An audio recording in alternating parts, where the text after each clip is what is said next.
are the one of the founders of the Happen Group, one of the fastest growing global creative innovation agencies. Indeed. And you're the author of a book that's been a tremendous success in the world of innovation and business, The Grumpy Innovator. Thank you. You don't look like a grumpy person at all. Just wait. Oh, okay. Can we have a big hand for Tracy, maybe, for fantastic moderation? Are you off? I'm going to go sit on your chair. Excellent. Actually, I brought you some gifts. But I'll put them on the table here, so you can, and I'll leave the bag for you, so you can take them home. This is going to be a little different. I don't know if my slideshow will be up in a moment, but this is the type of products we work on, and this is all about adding value. And it may well be that some of these products you use, well, actually would be very surprised if these are not used by yourself in home. I bought these last night in the supermarket. There we go.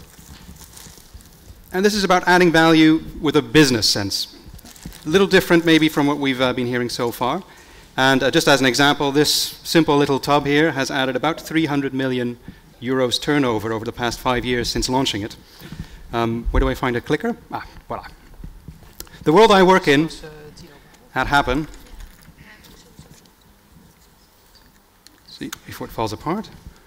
Voila, this is the world I work in. This is the one of crowded, very competitive, cutthroat consumer markets.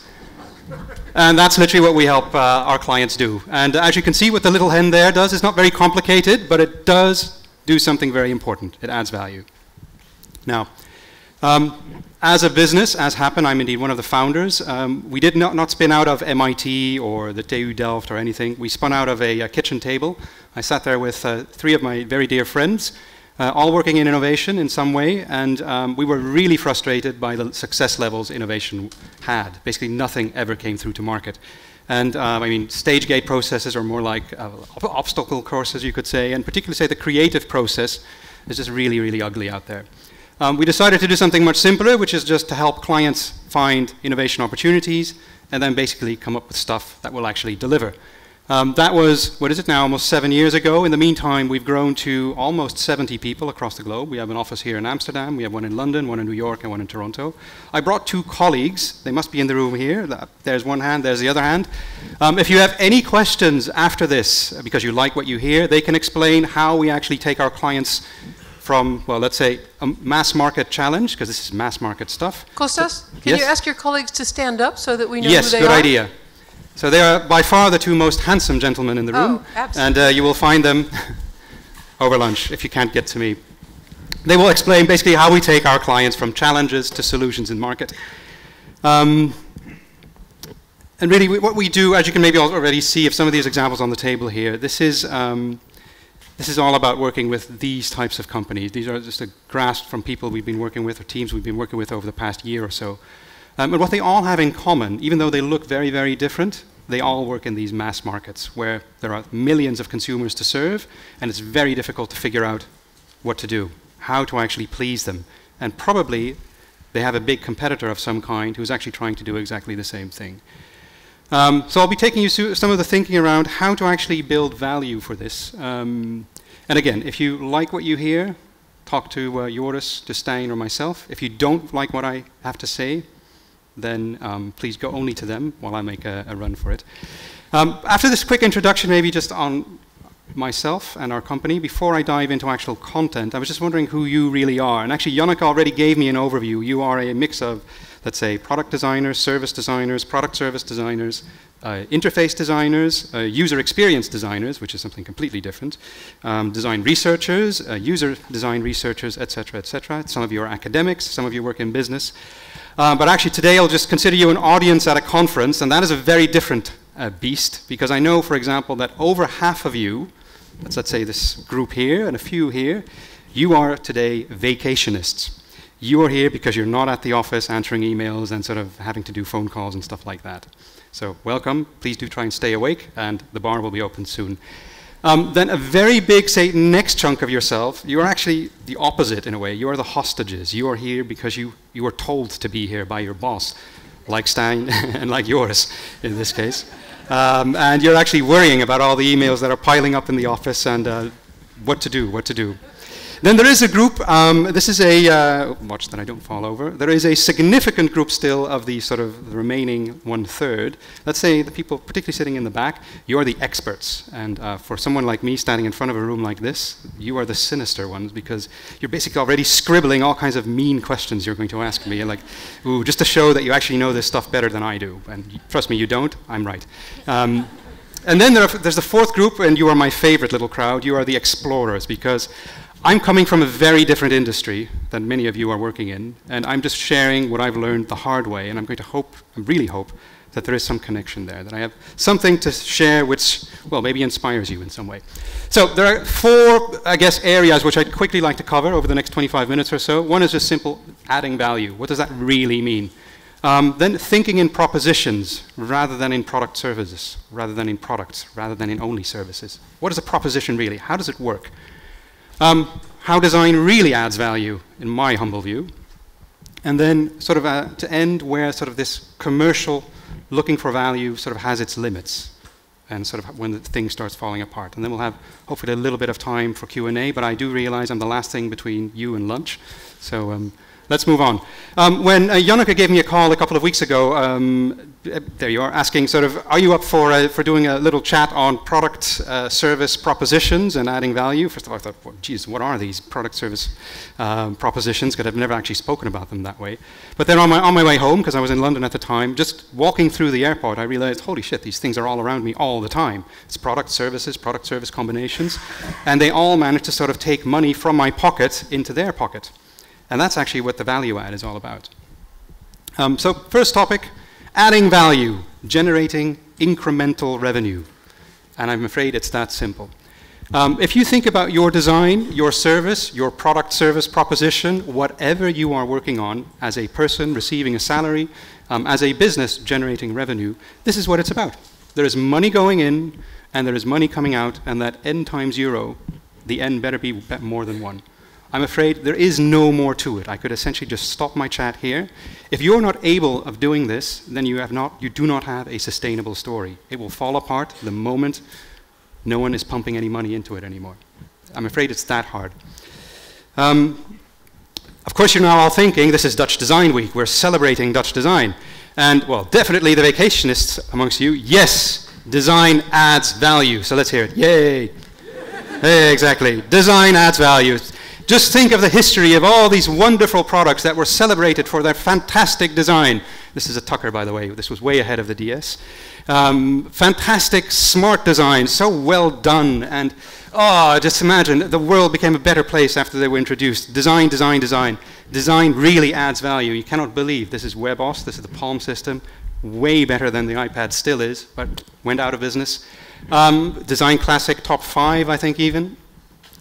These are really cheap nowadays. I mean, if you want one, you can buy them for like 3,000 euros or something.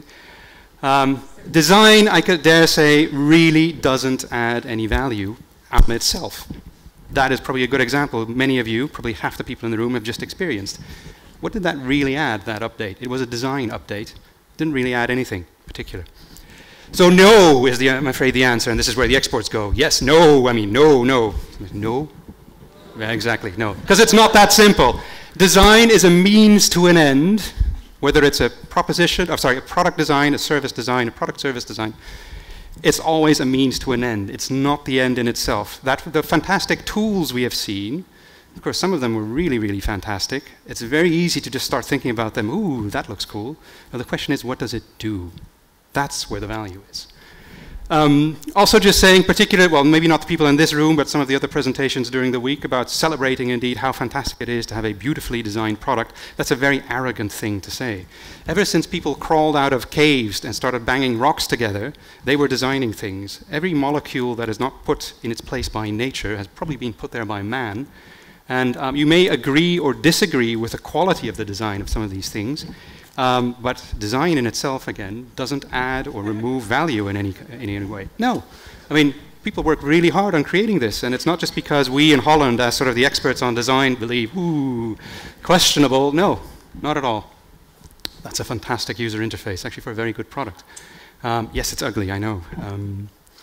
So, question mark, huh? What do we do now? How do we actually frame the value of design, then? Well, it's incredibly easy. ditch all the pretentiousness, even forget some of the fun, I dare say, and just think commercially. Think like a businessman.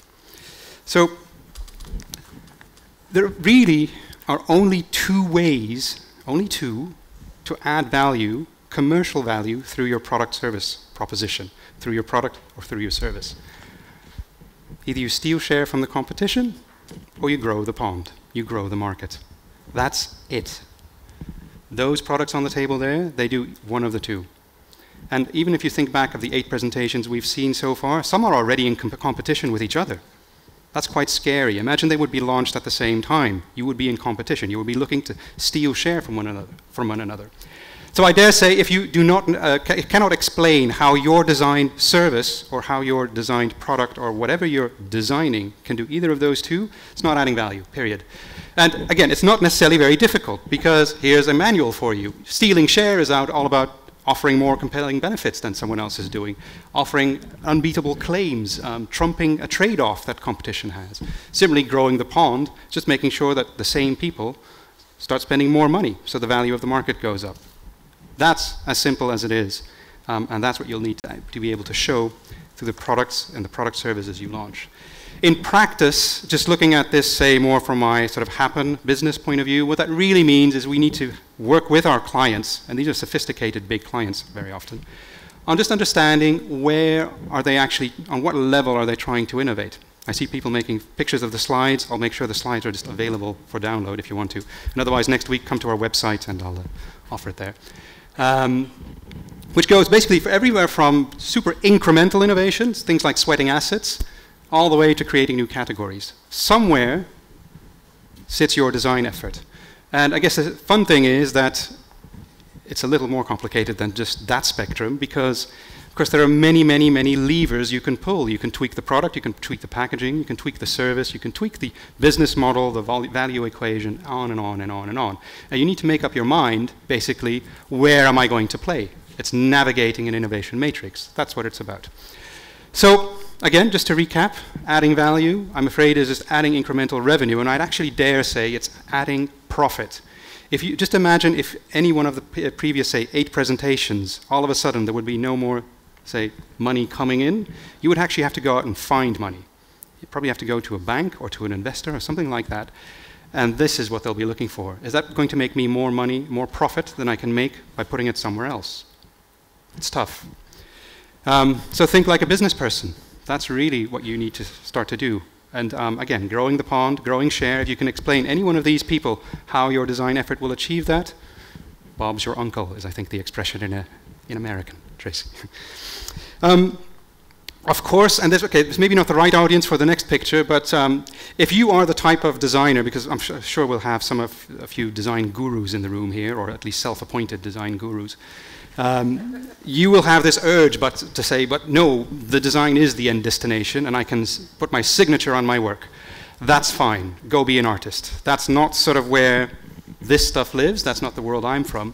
But I do have one message for you, that is that successful artists out there, think of the Damien Hirsts, etc., they are primarily good businessmen. They are not necessarily very good designers. The difference with this industry is their market is just very small, very niche, and very wealthy. But they are business people. Still making sense? Vacationists, are you still there? Yes? Okay. So, point number 2, thinking in propositions. This was totally new for me. I mean, I was educated at the Technical University in Delft. I did really well there, and when I came out and started developing products, I knew a little bit about designing products. I knew absolutely nothing about propositions. How do propositions work? Well, here's an example of a proposition with a big gap in it. I'll just give you a moment to absorb the cartoon.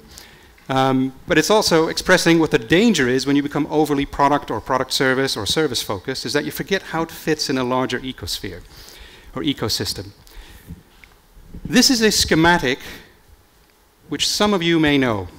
I hope many of you know. This is what people use who work in marketing. They are usually the ones in these big organizations that actually create propositions. It's incredibly simple. It is incredibly powerful. I think P&G were the first to start talking this way, early 70s. It's never gone away because it's almost impossible to beat. How this works, I'm going to talk you through this, bear with me. The insight. What is the need you're fulfilling? Many of you, I noticed through the presentations also this morning, you have a pretty clear picture of what the need is. after you, say, nail down the need, only then do you start talking about your product or your service. Your product or your service is not the hero. The hero comes then as the big benefit. It's what your product or your product service or your service enables. That's what it gives. Strictly speaking, if you know what the need is and you know what the benefit, therefore, is you want to provide, your product or product service is irrelevant. That's the scary thing, I guess. And only then do you start talking about all the fantastic technology that underlies it, the reason to believe, why would anyone even believe that you can fulfill the promise you've just made, how it works, and maybe what it costs. Now, going back to my younger self, still thinking as a product designer in particular, I got this completely wrong. I always started talking about what the product was and completely forgot about the fact that if you know actually what the need really is, even that first product you launch, that's probably just going to be the first of many. A great need and uncovering it can actually, well, create a whole portfolio of products, can create a business, can create a brand. And I guess what that proposition does, eventually it helps you steal share or grow the pond. Again, there it is again. It's that simple. And I'm embarrassed just thinking back of my own past, still as a product designer in particular, just faffing around with details, thinking it's oh so important, but in reality wasn't adding anything. And that's also, I guess, a big message I have for anyone sort of still in the executional end of creating products, creating services, creating interfaces. My God, it's so much less important than you think. I'm sorry, I know this is not a message that many of you want to hear, but trust me. Little radiuses on buttons, who gives a damn if it's not adding to that? And what's worse, will all these things you're working on actually lure people away from what they're using and doing now? Because that's what a commercial market is about. That's what stealing share means. People are now buying one thing, taking money out of their pocket, laying it down for something, and all of a sudden your proposition needs to trump that, needs to move that money towards you. What that comes down to is differentiating. Now, and this is, let's see, the 101 on positioning. And don't know if any of you have ever done any positioning exercises for brands or products, etc. This is as simple as I can explain it. If you imagine on this Venn chart on the left-hand side, your proposition, product or product service, that's your story. On the other side, the competition, that's who you're up against. Then what you'll probably find is that you have a lot in common. Even just listening to the 8 presentations this morning, you will have been aware that there's actually already quite a lot in common amongst them. And then on the outside sit how you are different and how your competition is different. Now, positioning is as simple as saying, introducing this product with this. That's your position. You could also say, well, we have this without that. Understanding how you are different will allow you to basically frame super sharp what your differentiation is. And again, if you work in these, let's say, ugly territories like laundry detergents, chewing gum, stuff like that, then it becomes a little more difficult because the difference is so very small. What you need is insight. So I'm going to spend a little bit of time on that top element of the proposition statement because, my God, is it important. This is how we talk about insight. There may be different ways, but this has worked very well for us. Talking about a revelation about consumer needs. Could also be user needs that inspire business ideas. It's not rocket science, but let me give you a few examples how that works. Here's a classic, which you may have come across if you've done any work in food in any kind, because it pops up with every food brand, every food client we work with, and every time people are surprised. This is one particular one from Unilever's Knorr, pasta sauce. So consumers say, I use pasta sauce ready-made because it's convenient. But what they do is they still chop a little bit of onion to put in. So what in this case the Knorr team did, well, let's make a more nice little onion range here and sort of do different onion variations and beef up the amount of onion in the sauce.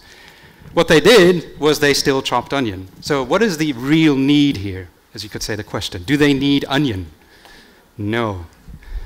What they want to feel is that they feel like they cooked the meal themselves. That's what it's about. And the same insight, again, comes across in so many, many different forms. There's a classic add an egg cake mix story from Betty Crocker. Had the perfect cake mix. What they chose to do was remove the protein and say add an egg. Sales went through the roof because people felt like cooks again. Here's another example. One of my fellow founders has worked on quite a few years ago, but People magazine, Gossip magazine, you may know from the US. He didn't work on the Gossip magazine. What his insight was with that particular team was around the retail environment. And so when people go shopping and buy stuff like this in retail, in stores, they want their gossip fresh. They want it even fresher than the fruit they buy. Problem was, it came out on a Tuesday, and I think the main shopping moments or shopping days in the US are Friday and Saturday. So by the time people were actually in front of the shelf, the gossip was no longer fresh. So all they had to do was change the distribution day and bring it out on a Friday, and all of a sudden sales went up again. So that's how insight works. That's kind of, you understand what the need is, you understand what the motivations are, and you basically use it. And again, it's so very different across the globe. This is a picture of a lady we interviewed, one of many, for a brand called Dettol, which is a disinfectant. You know it here as a floor cleaner. You're probably aware of the brand. She uses that stuff for everything. Actually, in China, this was in Chengdu, they use it literally on everything. They use it to clean floors, they put it in their laundry, you can clean wounds. They all still do that stuff because that's what it's actually originally designed for. And what you realize is her motivations to clean, even though she seemed like a really sort of frantic cleaner, it's not because she was crazy, but it was because she had a very different environment to live in. First of all, her in-laws lived with her in the house, which basically meant they were on top of her all the time to keep the house clean. She only has one child because of the single child policy. She's very careful that that kid doesn't get ill. And all kinds of sort of things in the environment. That's where she lived. Say, the triggers for doing a full clean in the house were because the smell of bleach and Dettol literally trickled up through the building every time there was another sort of SARS panic or something like that, and people switched to using the product. She used Dettol to clean her vegetables. Yes. That's also the response the client team, who were Chinese, who were with me, also had. But and that's how insight works. That's the interesting thing. They were tier 1. They were high income. This lady has $400 a month. She buys her vegetables in an open market under a motorway somewhere. It's filthy stuff. Then all of a sudden you want to make sure it's really clean. So it was very simple in this case. They just created a product which was Dettol in a spray, so you can use it on vegetables. Similarly, just thinking more on product service propositions, many of you were probably also business travelers. Here's just some verbatim. I just gotten here and I want 5 minutes of peace to sort myself out. Business travelers tend to be exceptionally rude compared to leisure travelers in business hotels. 2 clues like that, working with intercontinental hotels in this case. Actually what they said, well, see, we need to train our staff better, but of course that's not what it's about. When you start uncovering insight, it's all about guessing first, speculating. What could be going on? Maybe they're just tired. Maybe business travelers really do behave like small kids. A big insight here for this team was, well, business travelers want to close the door on their journey and their colleagues the moment they step through the hotel room door. Really, all of a sudden, the hotel room door became a destination. And the message there, for example, was that they don't want to sit by a reception and be welcomed there. That's just a barrier for them to get to the door. So in the case of Intercontinental, we went past all these touch points with them. These are pictures from the Indigo Hotel they opened in Shanghai following that work. And literally for every touch point along the journey, we had insights, could generate ideas from. Again, another example, it's a little bit different from, say, product service propositions, but it's fun. Many of us have kids. You'll recognize some of this. Working with Arla, big client of ours. One of the guys on that team, when he first had his baby, for the first time in his life, as a consumer, visited this shelf, baby food shelf. How many of you have children, and how many of you have been in front of that shelf? That's quite a few. Now, I'm going to say something which you probably weren't even aware of until I say it, but this shelf looks like the 50s. It's all powdered stuff, it's high temperature UHT sterilized stuff. Now, as an Arla employee, he works on fresh milks, fresh yogurts, and all this wonderful stuff, which has also been coming into the Netherlands. And he said, I believe there's an opportunity there. Of course, the business then says, no way, because that shelf is owned by Nestle, by Danone, by Abbott, and if we sort of introduce something there, they'll come over and kill us. But he, and thankfully he hired us as well, again, we spent some time talking with people who were actually in that transition, for example, from breastfeeding, moving on to formula, or who were just regular formula users, and we looked for some lead users there to just spend some time talking about what that category was really about. And we uncovered some really interesting things. One was that there was a genuine belief, at least here in the Scandinavian area, that that stuff was nowhere near as healthy as the stuff which was in the fresh milk category. But there was some uncontrollable magic in there, which apparently meant they had to use it. What we ended up launching with them is this product. It'll probably be in the Netherlands as well in about a year. And it's an organic baby milk. Totally not radical in the packaging or in the form it's delivered in, completely radical in what it is, because it's the first organic baby milk. And if you then think about this as a proposition, it becomes very easy to explain to anyone why this is such a good idea. It's a very clear need it's fulfilling, super simple what it is, delivers a clear benefit, stonking good reason to believe, and, well, basically it's very simple to use, just as any other product. What that will do, by the way, is very much steal share. But again, the context is critical, because that particular product does really well in Scandinavia. It will bomb if we launch it in Southern Europe, where there's a completely different belief around how nature and science work together. In particular in the US, it will be even worse. because they would never accept it. So context is critical.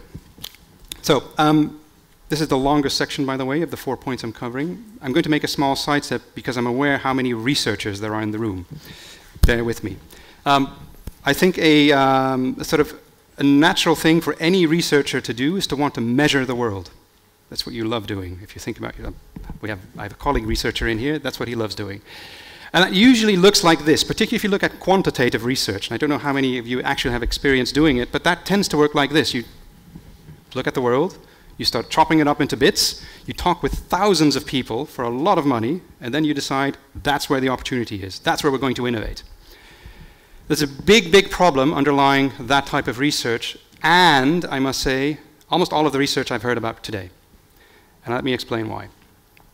It's very simple. You are basically working with a very, very select group of people who are in no way representative of the society you may be designing your products for. You are essentially working with only the people who are willing to fill out a survey for you, who are willing or interested in taking a little bit of money from you in order to answer those questions. And that's a big problem if you're doing research. It's like having, say, an aquarium with a few fish and say, I can now predict how the whole Atlantic Ocean operates.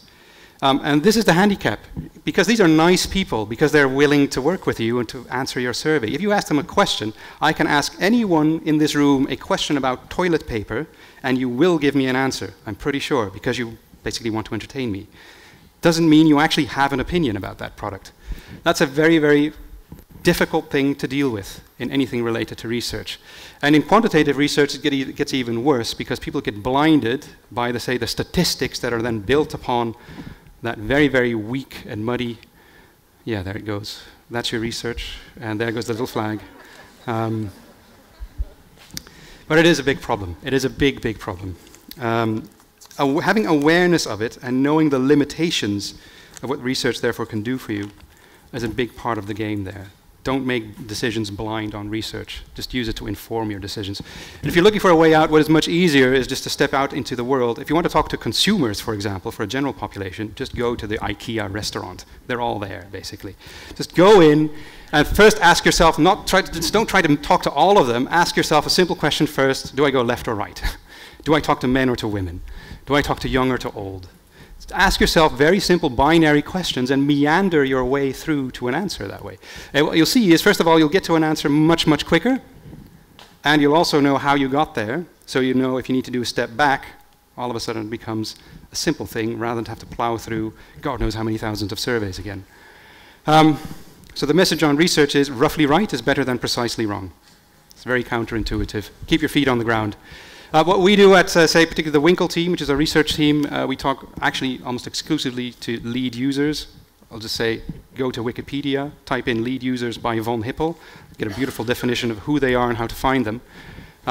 It just saves you a lot of time, because you talk to people who actually care. This is maybe another point, last bit on proposition. When does money exchange hands? Because adding value, again, is adding incremental value. That's making sure that people take money out of their pocket and give it to you instead of to a competitor. It usually happens at shelf. Just a principle here of some of the work we've done in the past. I cannot show you actual things because it was Philips and it's under embargo, of course. But how to actually to get people to choose your product rather than another one.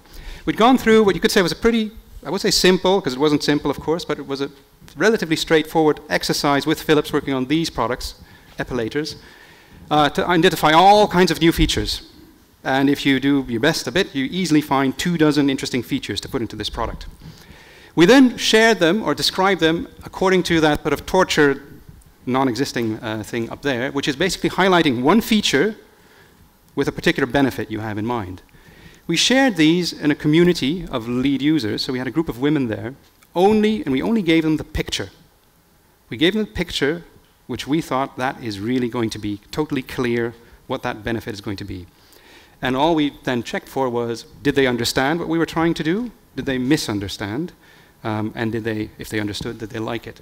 What that leads to is that instead of trying to introduce 20 concepts or 20 features for a great sum of money, you just introduce the couple that will make a difference on shelf. Because that product will be sitting next to a gazillion others, an umfeld of maybe a dozen comparable products, and you make sure that your product actually has the features that are instantly recognizable for the benefits you want to deliver. If it gets more complicated, we do conjoint model analysis, and we basically just, because very often it's many more than just 20 different features you can add. I won't go into this in detail now. Ask Joris, ask me, ask Stijn later on if you want to know more. So, the third one, controversy, how design really adds value. Now, if you start thinking about your work as a creative person creating propositions through design, through services or through products, it's actually quite easy to describe how propositions can grow in value. It's definitely not this.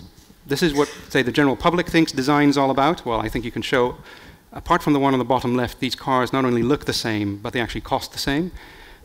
This is, in my view, design not adding value in any way. This is what I would call turbulence. I don't think it's because they don't want to, but they're trained this way. These are two very different students working for two very different brands, and still they create stuff which is virtually undistinguishable from my point of view. It's actually not very different from the fashion industry. I know it's a big industry and people make a lot of money, which is not true. Only very few people make money in this industry. But those two catwalks are 20 years apart. That's 1990 something, and that's this year. I call this turbulence. This is waan van de dag type design. And of course, this is because stuff is moving all the time, but it's not genuinely moving the category forward in any way. It's not genuinely providing an improvement. Now, it's a bit like the weather. If I would say need to describe the weather for tomorrow, I can do that. I can tell you it's about 80% chance that it's going to be exactly the same as today. That's what turbulence is about, and that's actually also what most of the trend research is about. Because if you would just follow trends as you see them, waan van de dag stuff, then basically everyone's going to the same beach, competitive market, and the only way really to make a killing there, and that's what I'm trying to head for, is if you can predict the counter trend. If you are in between all those people selling sun cream and the only person selling umbrellas, then you make money. Otherwise you make nothing. You make very, very little amounts. So, how do you do this? Because you can actually plan this. The key is to start thinking in S-curves. You will have seen this before. Every product, category, or whatever evolves according to this S-curve. And the key is to start paying attention when you're at the very top end, because that's when it gets difficult. In business books, you will have learned that these S-curves follow each other. If you have some kind of an engineering background, you know that's not true. They actually are disconnected. And it's that little hop you need to make here between one S-curve and the other. That's when it gets interesting. And this, if there's anything to take away from this presentation, I'm nearing the end, don't worry, that is what I learned the hard way. I read this once. This comes from a Soviet methodology called TRIZ. After, well, my years in Happen, 7 years, it is so true. Genuine improvement in propositions fulfill one or more of these 4 attributes. They become either more perfect at delivering what they are supposed to deliver, they make the benefit more instantly available, they become more intelligent, doing it more by themselves, and they become free, or at least a hell of a lot better value equation than you were. Just think about it. If you would be in lawnmowers, and I would ask you, how would you improve that? Well, your default will be to create probably a lawnmower service proposition, because that's what you do. Yes, we need a proposition where we hire someone through an app online, and then they come and they sort of mow the lawn for the old lady who can no longer do it herself. It will take you down the route of like ceramic blades and runs on sun energy, etc. Nonsense. If I go back, if you unleash this type of thinking and you put your design brain onto it, what it leads you is, how do I deliver that benefit of, say, short grass? Artificial grass? It's very close to the answer I'm looking for. The answer I'm looking for, because that could be a route indeed, is, what about developing grass that only grows to a certain height? And again, that's when it becomes interesting, because as a business, that means you will no longer have a factory full of people assembling lawnmowers. You need to start investing in crop genetics and stuff like that. Now, if you put your design mind to that, here's an example. This is from work we've done with Kiwi in Bama a couple of years ago. Never went beyond, it made it to prototype before Kiwi was sold, so it stopped there, but it's fun enough as an example. It's the only one I can show. Kiwi and Bama in particular, they make insoles, these products, but that's the market which was at the time of strategic interest for them, and you can probably see why. Central Africa, everyone's on foot. If you do insoles, that's where you want to be. Problem is, that's unaffordable. That costs about $1 to make, and that's way too much. We're talking about cents. That's what you can do. And of course, they'd been experimenting with things like half insoles, which are basically compromises and shitty solutions. But if you start thinking about how do I actually create something which is indeed more perfect, more instant, more self, and more free, that took us to this, just finding an existing technology, which was a powder. And that powder you mix with water, you pour into your shoe, and it hardens into an insole. And you have all the benefit you're looking for with almost no product. And you add little snippets of newspaper if you want it to be a little more sturdy. So the interesting thing which is happening then is maybe also a question to you before I close off with my fourth point, which is if you look at how physical things evolve, they tend to evolve into nothingness. That's a very philosophical point I'm making, I know, but there are about 30 of these sort of evolutionary paths that quite reliably predict how different attributes of your product can evolve. The product service proposition, I believe, is only a snapshot. Yes, it was a product originally. It evolved into a product service, but it's probably on its way to evolve into service only. It's just something I realized assembling this deck. And probably a lot of you are actually on some kind of PhD to investigate if that's really true. So what will those evolve into? Well, probably the product elements will become even less and less. And you can actually already imagine, and actually the green wheels topic already came up, these, well, let's say the postage stamp, one of the first product service propositions, that's exit already. And maybe that's where everything is heading, service only. I don't know. Last point to close off. How am I doing on time, by the way? Is it very bad? Is it okay? Okay, sorry. Yeah, I know you want lunch, you're hungry, you're getting distracted. So here's sort of where it ends. And this is literally from experience. 4 slides to share with you, just to show what the problem is I've experienced. That's a palm oil plantation, somewhere in Malaysia or so. Imagine, because Unilever is probably taking most of the palm oil here. Imagine Unilever would invent, and they're probably working on it, they must be working on it, an artificial palm oil, which you can just make in a factory. That would be a huge competitive advantage.